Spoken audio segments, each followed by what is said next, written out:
নমস্কার, আমি শুভ্রকান্তি চ্যাটার্জি। আমার ইউটিউব চ্যানেল সেলেস্টিয়াল ইনবক্সে প্রথমেই আপনাদের সকলকে স্বাগত জানাচ্ছি।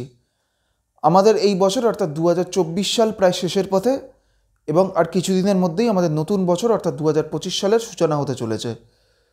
তো আমাদের এই নতুন বছর অর্থাৎ 2025 সাল মীন রাশির জাতক জাতিকাদের এই 2025 সাল কেমন যেতে পারে বা এই 2025 সালে মীন রাশির জাতক জাতিকাদের জীবনে কী কী প্রভাব পড়তে পারে বা কী কী পরিবর্তন আসতে পারে, আজকে আমি সেই বিষয়ে কিছু কথা বলবো।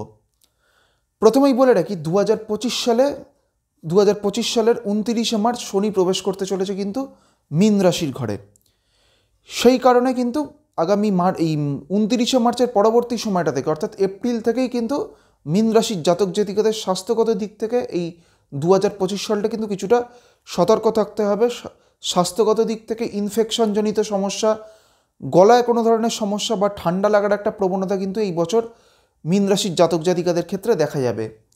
হঠাৎ করে কোনো ধরনের মাথায় যন্ত্রণার একটা প্রবণতাও কিন্তু এই 2025 সালে মীন রাশির জাতক জাতিকাদের ক্ষেত্রে দেখা যাবে। এর পাশাপাশি মীন রাশির জাতক জাতিকাদের এই 2025 সালে কিন্তু মানসিক দিক থেকেও একটা টানাপোড়েন এই 2025 সালে চলবে। মীন রাশির জাতক জাতিকাদের আর্থিক দিক থেকে এই 2025 সালে আর্থিক খরচের পরিমাণ কিন্তু কিছুটা হলেও বৃদ্ধি পাবে। কর্মজীবনের দিক থেকে মীন রাশির জাতক জাতিকাদের এই 2025 সালে তাদের কর্মজীবনে বা কর্মক্ষেত্রে একাধিক পরিবর্তন আসার কিন্তু একটা সম্ভাবনা থাকবে। তবে মীন রাশির জাতক জাতিকারা যারা কিন্তু কোনো ধরনের ব্যবসার সাথে যুক্ত, তাদের ক্ষেত্রে কিন্তু এই 2025 সালটা একটা সামগ্রিকভাবে বা তুলনামূলকভাবে কিন্তু একটা ভালো বছর হতে চলেছে।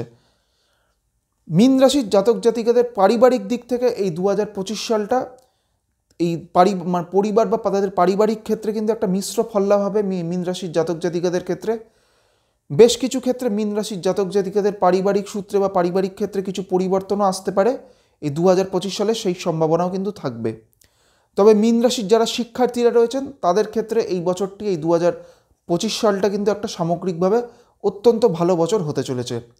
বিশেষ করে আগামী 14ই মের পরবর্তী সময়টার পর থেকে কিন্তু মীন রাশির জাতক জাতিকারা যারা শিক্ষার্থী তাদের ক্ষেত্রে সামগ্রিকভাবে একটা অত্যন্ত ভালো বছর হতে চলেছে। এবং মীন রাশির যারা উচ্চশিক্ষায় রয়েছেন বা যারা কোনো ধরনের গবেষণামূলক কোনো বিষয় বা কোনো রিসার্চের সাথে যুক্ত হয়ে রয়েছেন তাদের ক্ষেত্রে সামগ্রিকভাবে এই 2025 সালটা একটা অত্যন্ত ভালো বছর হতে চলেছে।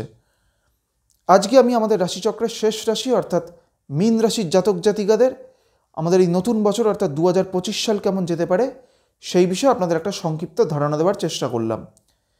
সকলে খুব ভালো থাকবেন এবং সুস্থ থাকবেন এবং আমাদের নতুন বছর অর্থাৎ 2025 সাল সকলের জন্য একটি অত্যন্ত ভালো বছর হয়ে উঠুক, এটাই প্রার্থনা করি।